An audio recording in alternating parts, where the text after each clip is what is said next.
اور ابھی آپ کو براہ راست لیے چلیں گے صوبائی وزیر شرجیل انعام میمن اس وقت نیوز کانفرنس کر رہے ہیں۔ کرتا ہوں اس وقت جو پانی کا ریلا ہے گڈو پہ اس وقت 1,63,000 انفلو ہے اور آؤٹ فلو ہے 1,76,100۔ کوٹڑی جو اس وقت سب کی نظریں کوٹڑی پہ ہیں کیونکہ کوٹڑی کے بعد پھر یہ پانی سمندر میں جانا ہے، تو اس وقت کوٹڑی میں اس وقت جو ہے وہ جو آؤٹ فلو ہے وہ 6 لاکھ پہ جا رہا ہے۔ یہ تھوڑا ٹائم کافی لے رہا ہے، جو ہماری ایکسپیکٹیشنز بھی تھیں اس سے بھی زیادہ ٹائم اس وقت کوٹری میں اس وقت جو ہے وہ جو آؤٹ فلو ہے وہ 6 لاکھ پہ جا رہا ہے۔ یہ تھوڑا ٹائم کافی لے رہا ہے، جو ہماری ایکسپیکٹیشنز بھی تھیں اس سے بھی زیادہ ٹائم لے رہا ہے۔ تو یہ جیسے پانی نیچے ڈسچارج ہونا شروع ہو جائے گا تو اس کے بعد جو ہے وہ جو جتنے بھی کٹس یا ڈی واٹرنگ کے پروسیس ہوں گے وہ سارے ڈیپینڈ کرتے ہیں اس پہ، تو اسی لیے اس کے لیے زیادہ ویٹ ہو رہا ہے۔ اس کے ساتھ ساتھ جو اس وقت گورنمنٹ کی طرف سے سپلائی چل رہی ہے وہ میں آپ کو تھوڑا بتا دوں، اور اس وقت جو بھی ریسکیو کا کام چل رہا ہے، ریلیف کا کام چل رہا ہے، اس میں پوری حکومت سندھ جس میں وزیر اعلیٰ سمیت، وزراء سمیت، MPs, MNAs سمیت تمام انتظامیہ بہت ہی محنت کے ساتھ کام کر رہی ہے، کیونکہ جتنے لاکھوں لوگ اس وقت بے گھر ہیں ان لاکھوں لوگوں کو روزانہ جو ہے مختلف ٹائم پر ان کو پکا پکایا کھانا اور کوکڈ فوڈ جو ہے وہ پرووائڈ کرنا، پھر راشن بیگز کی بھی ابھی سپلائی بڑھ گئی ہے تو وہ بھی زیادہ بڑھائے جا رہے ہیں، اور باقی جو سامان کہیں بھی ابھی تک ٹینٹس کی ضرورت پڑ رہی ہے کیونکہ ٹینٹس کی سپلائی بہت سلو ہے اور مارکیٹ میں بہت مشکل سے مل رہی ہے۔ تو اس چیز میں بھی میں بتا دوں کہ اس وقت تک جو ہے وہ 1,63,416 ٹینٹس ڈسٹریبیوٹ کیے گئے ہیں، 1,63,416،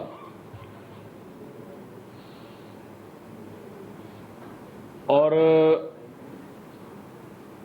2,10,041 جو ہیں وہ ماسکیٹو نیٹس ڈسٹریبیوٹ کی گئی ہیں۔ راشن بیگ جو ابھی تک ڈسٹریبیوٹ کیے گئے ہیں وہ 3,50,668۔ بائی کوکنگ سٹووز، فولڈنگ بیگ وہ تھوڑی تھوڑی تعداد ہے، وہ ساری ڈسٹریبیوشن اس کی چل رہی ہے۔ اب راشن کے لیے کیونکہ وینڈرز کو میں نے آپ کو پہلے بھی بتایا تھا کہ یوٹیلیٹی اسٹور کو گورنمنٹ نے آرڈر دیے تھے، پھر یوٹیلیٹی اسٹورز کو آرڈر کے بعد سلو بھی تھا یوٹیلیٹی اسٹور کی سپلائی اور تھوڑی پرائس بھی ہائی تھی، پھر کیبنٹ نے اور چیف منسٹر صاحب نے کہا تھا اس وقت بھی کہ جی جو پرائیویٹ وینڈرز ہیں ان سے لیا جائے، کیونکہ ہمیں اس وقت لوگوں کو ہماری پرائیورٹی کہ ان کو کوئی خوراک کا پرابلم نہ ہو۔ تو پھر جو پی ڈی ایم اے نے پرچیز کیے وہ پرچیز کیے تھے مختلف وینڈر سے جس کی پرائس یوٹیلیٹی اسٹور سے کم بھی تھی اور اس کی سپلائی بھی زیادہ تھی۔ تو اب کرائیٹیریا کیبنٹ نے ڈیسائیڈ کیا ہے، جو کل میں میٹنگ ہوئی تھی، کہ اس کی ڈسٹریبیوشن کا کرائیٹیریا کیا ہوگا۔ یہ تو نہیں کہ جو شخص نہیں بھی ڈوبا ہے یا جو شخص کو نہیں پرابلم ہوا اس کو بھی گورنمنٹ دے گی، تو اس کا کرائیٹیریا بنائے جی کہ چیف سیکرٹری صاحب بھی تمام ڈپٹی کمشنرز کو بھی آگاہ کر دیں گے کہ ہر یونین کاؤنسل کی بیسس پہ یہ ڈسٹریبیوشن ہوگی۔ اگر کوئی کسی بھی ایک شہر میں، کسی بھی ایک گاؤں میں کہ اگر کوئی ایک یونین کاؤنسل اگر اس کو نقصان نہیں پہنچا ہے تو وہاں ڈسٹریبیوشن راشن کی نہیں ہوگی۔ اسی شہر میں، اسی علاقے میں، اس کے اگر نیبرنگ میں کوئی یونین کاؤنسل میں جتنی تباہی ہوئی ہے تو وہاں کے جو گورنمنٹ آفیشلز ہیں وہ اپنا سروے کریں گے، یونین کاؤنسل کے بیسس پہ اس کی ڈسٹریبیوشن ہوگی۔ پورے سندھ بھر میں راشن کی ڈسٹریبیوشن جو ہوگی وہ یونین کاؤنسل بیسس پہ ہوگی۔ اس کے بعد جو ایک اور چیز ہے کہ کل یہ بھی کیبنٹ میں فیصلہ کیا گیا کہ آج ہم ہیلتھ ڈپارٹمنٹ سے کا ایک نمبر جو ہے وہ ہم اس کی تشہیر کریں گے، وہ پبلک کو دیں گے۔ اگر کوئی بھی شخص کسی بھی علاقے میں، کسی گاؤں میں، کسی دیہات میں، کسی ریلیف کیمپ میں یا کسی جگہ اس کو کسی بھی قسم کی کوئی بیماری ہوگی تو وہ اس یو این نمبر پہ یا جو بھی وہ کنٹرول روم کا نمبر ہوگا اس کنٹرول روم کے ہیلتھ ڈپارٹمنٹ نمبر پہ فون کرے گا۔ وہاں 24 گھنٹے پراپر ٹیمیں موجود ہوں گی، وہ ٹیمز جو ہیں اس کو ریسپونڈ کریں گی اور اس کو وہ اپنی بیماری بتائے گا، جی مجھے یہ بیماری ہے، تو فوری طور پر ایک تو پہلی فرصت میں ڈاکٹرز موو کیے جائیں گے، اگر کوئی چونکہ ڈرماٹولوجسٹ صوبے پورے بھر میں گورنمنٹ کے پاس کم ہے تو گورنمنٹ نے پرائیویٹ ہاسپٹلس کو بھی لکھا ہے کہ ہمیں ڈرماٹولوجسٹ دی جائے، کیونکہ ان بارشوں کے بعد جو ہے وہ اسکن وغیرہ کی بیماریاں جو ہے اس کی زیادہ شکایتیں آ رہی ہیں. اور ادویات کے لیے بھی ہیلتھ ڈپارٹمنٹ کو گرین سگنل ہے، فلی فری ہینڈ ہے کہ جہاں جہاں پہ ہمیں یہ جس طرح کی ادویات پہنچانی وہ پہنچائیں. تو جو میں نمبر بتا دوں اس نمبر پہ جو بھی فون کرے گا تو اس کو وہاں ریسپونڈ ہوگا. پہلی فرصت میں کوشش کی جائے کہ وہاں ڈاکٹر بھیجا جائے. اگر وہاں پہ اس نوعیت کا ڈاکٹر موجود نہیں ہے تو وہاں پہ ڈاکٹر سے ایکسپرٹ کر کے وہاں کے کسی ڈی ایچ او کو یا وہاں کے کسی اور ڈاکٹر کو بتایا جائے گا جی کہ یہ شخص بول رہا ہے اس کی یہ بیماری یہ کر رہا ہے تو اس کو ٹریٹمنٹ دی جائے تاکہ امیڈیٹلی تو اس کو ریلیف پہنچایا جا سکے. تو ہیلتھ کے بیسس پہ بھی کل یہ کیبنٹ میں بڑا یہ اسٹرانگ فیصلے ہوئے. موبائل کلینکس آلریڈی چل رہی ہیں. یہ بھی وزیر اعلیٰ صاحب نے کہا کہ جو موبائل کلینکس ہیں وہ ہر اس پہ جو ریلیف کیمپس ہے وہاں پہ بھی جائیں، لیکن سڑکوں پہ روڈوں پہ بندوں پہ لوگ جو اپنے ٹینٹس میں بیٹھے ہوئے ہیں یا جو لوگ اپنی مدد آپ کے طور پہ بیٹھے ہوئے ہیں ان تک بھی موبائل ہیلتھ کلینکس جو بھیجی جائیں تاکہ کسی کو بھی کوئی پرابلم ہو تو کم از کم جو اس کو ہیلتھ فیسلٹی سب سے پہلے اس کو ملے. کل اور ایک کیبنٹ میں فیصلہ کیا کہ وہ میں تھوڑا سی وضاحت کر لوں آپ کو. اس سے پہلے گندم کی سپورٹ پرائز حکومت نے مقرر کی تھی جو لاسٹ ایئر تھی وہ تھی 2000 روپے. کل سندھ کابینہ نے فیصلہ کیا کہ گندم کی سپورٹ پرائز کر دی گئی ہے 4000 روپے، جو کہ میں سمجھتا ہوں کہ ایک بہت بڑا اسٹیپ ہے. اس کی 2-3 وجوہات بھی ہیں، وہ بہتر ہے کہ میں اس وجوہات بھی ساتھ میں بتاؤں آپ کو. اس 4000 روپے کا پہلے 2000 روپے تھی، اب اس کو کر دیا ہے 4000 روپے. اس کا میں آپ ریزن بتا دوں کہ اس بار جس طرح سے کاشتکاروں کی تباہی ہوئی ہے، نقصان ہوا ہے، تو کاشتکار آگے بھی بڑے بہت کے نام پر آج بھی خدمت کر رہے ہیں، پہلے بھی خدمت کی تھی. آج بھی بہت بڑی تعداد میں وہاں پر کیونکہ اقلیتی برادری رہتی ہے تو ہم تو نہیں دیکھتے کہ یہ گاؤں کس کا ہے. تو جماعت اسلامی تو آپ کے ساتھ کھڑی ہوتی ہے، لیکن جن لوگوں کو آپ ساتھ دیتے ہیں وہ آپ کو ڈبوتے ہیں اور آپ کو لسانیت کے زہر میں جو ہے مبتلا کرتے ہیں. تو چاہے شہری لوگ ہوں چاہے دیہی لوگ ہوں، انہیں سمجھنا چاہیے کہ یہ لسانیت اور یہ تعصب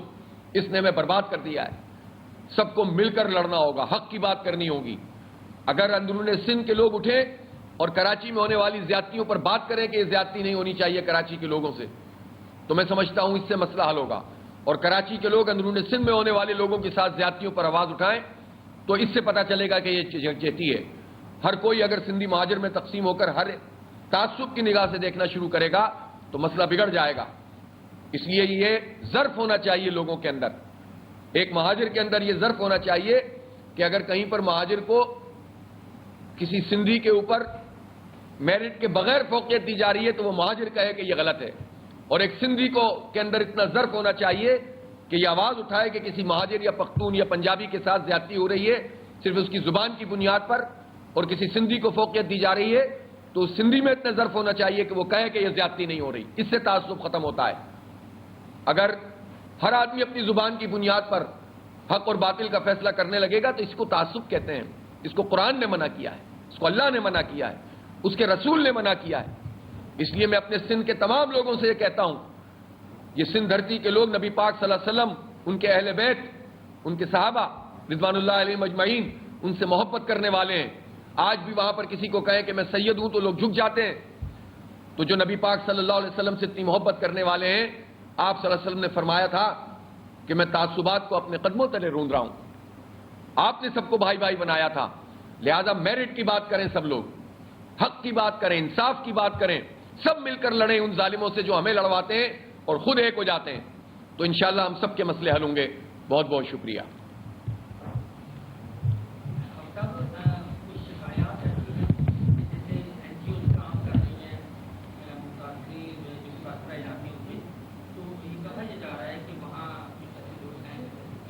فیلڈ کا معائنہ کر لیں کہ ہمیں کیونکہ یہ پانی ڈرین آؤٹ کرنا ہے، ورنہ آپ کے جھڈو شہر مرپور خاص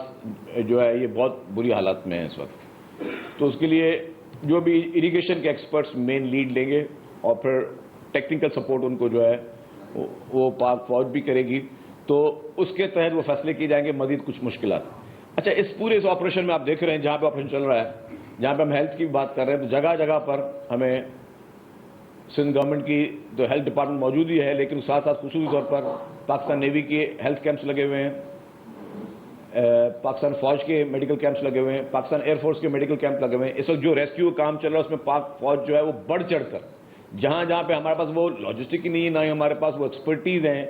بوٹس کی یا جو لوگوں کو ریسکیو کرنے کی بھی، اس میں بھی پاک فوج نے ایک بہت ہی امپورٹنٹ رول پلے کر رہی ہے، پاکستان نیوی بہت امپورٹنٹ رول پلے کر رہی ہے۔ ان کا یہ اس پورے ایکسرسائز میں ان دونوں اداروں نے ایکسٹرا آرڈنری میں سمجھتا ہوں کہ اس کو سرو کیا، اور ابھی بھی آپ نے دیکھا وہ ریسنٹلی بھی chief of the army staff صاحب وہ آئے ہوئے تھے، انہوں نے مختلف علاقوں کا دورہ کیا، وہ خود پرسنلی ایک چیز میں انٹرسٹ لے رہے ہیں۔ تو اس وقت اور فیڈرل گورنمنٹ پوری کی پوری فیڈرل گورنمنٹ پرائم منسٹر صاحب سے لے کر پوری فیڈرل گورنمنٹ جو جو ادارے اس سے منسلک ہیں وہ سب ایکٹیولی اس میں پارٹیسپیٹ کر رہے ہیں۔ اچھا، اس وقت پوری قوم جو میں کہہ رہا تھا کہ میں دوسرا ایک امپورٹنٹ ایشو ڈسکس کرنا ہے، اور میں سمجھتا ہوں کہ اس ایشو کے بعد کم از کم میرا دماغ تو کام نہیں کرتا کہ یہ ملک آگے کیسے اس کو ہم لے کر جا رہے ہیں۔ اس وقت پوری قوم آپ کے تمام آلموسٹ سیاسی قیادت، آپ کی عسکری قیادت، آپ کی این جی اوز کو ہم کیوں بھولیں اس پوری ایکسرسائز میں، بہت بڑھ چڑھ کے آپ کے این جی اوز کام کر رہی ہیں، آپ کے مخیر حضرات بہت بڑھ چڑھ کے کوششیں کر رہے ہیں، جس کا جو رول آتا ہے وہ کرتا ہے۔ میڈیا، میں کہتا ہوں میڈیا بھی اچھی کوریج کر رہی ہے، جہاں پہ ہم پہ تنقید ہو رہی ہے اور اس تنقید کو ہم بھی ایکسیپٹ کریں گے، اچھا ہے اگر میں کہیں پہ کس علاقے پہ میں نہیں پہنچ سکتا ہوں، اگر مجھے میڈیا بتا رہی ہے کہ جی آپ یہاں پہ نہیں پہنچے تو میرا فرض ہے پہنچنا، مجھے اس میں میڈیا کو کرٹیسائز نہیں کرنا چاہیے۔ پوری قوم ایک بنی ہوئی، لیکن ایک پولیٹیکل پارٹی اور ایک وہ شیطانی صفت والا وہ شخص، وہ جس گری ہوئی حرکت تک کل پہنچے ہیں، اس کے بعد کم از کم میرا دماغ کام نہیں کرتا کہ یہ سیاست ہو نہیں سکتی۔ ہوا کیا؟ ایک جعلی تصویر جو کہ ایک ٹی وی چینل نے پھر چلائی کہ یہ انڈیا کے کسی اسٹور کی ہے، اس کو سوشل میڈیا پہ پوسٹ کیا گیا، 600 سے زائد لوگوں نے اس تصویر کو ری ٹویٹ کیا، سرکولیٹ کیا، اور ٹیگ کس کو کیا؟ یونائٹڈ نیشنز کو کر رہے ہیں۔ آپ کس کو ٹیگ کر رہے ہیں؟ پوری انٹرنیشنل جو بھی ڈونرز ادارے ہیں آپ ان کو ٹیگ کر رہے ہیں۔ آپ